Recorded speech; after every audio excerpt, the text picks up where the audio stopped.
Hello students, I'm going to work this one for you. That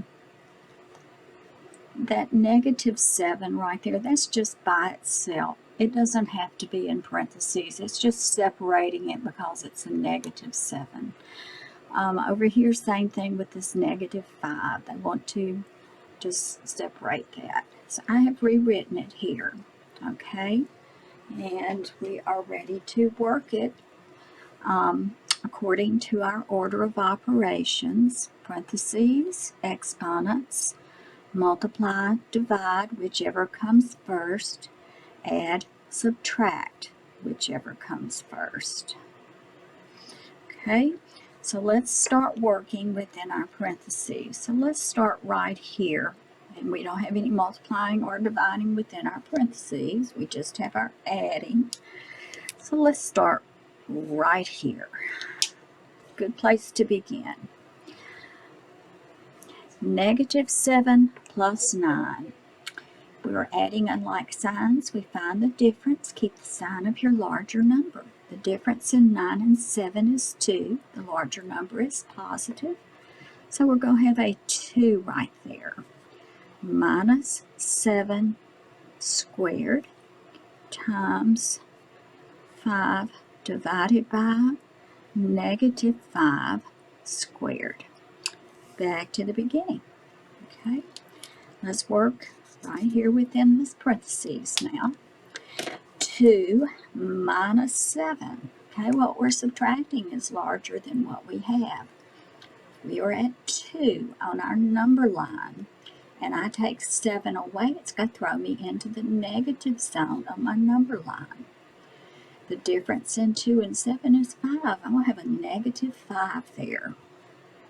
So I'm going to have -5 squared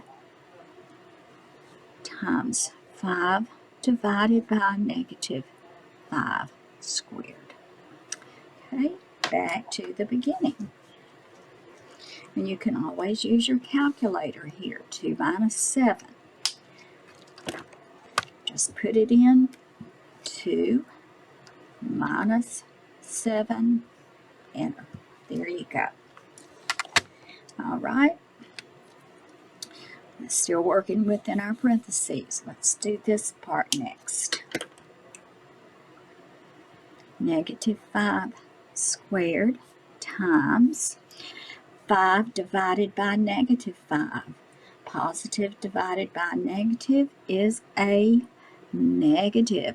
5 divided by 5 is 1 squared. Okay, now we're through with all of our parentheses. We have 2 terms within parentheses. We have to do those first. Now let's do our exponents. Let's do this. -5 squared is the same thing as -5 times -5. Negative times a negative is a positive. 5 times 5 is 25. So I will have 25 times -1 squared. Okay, getting close to getting finished here. Let's do this exponent next. Okay, so we have 25 times -1 squared is the same thing as -1 times -1. Negative times the negative is a positive. 1 times 1 is 1. Okay, and now we finish it off. 25 times 1 is 25. And that is our final answer for that one. Okay, I will be back and do one more for you.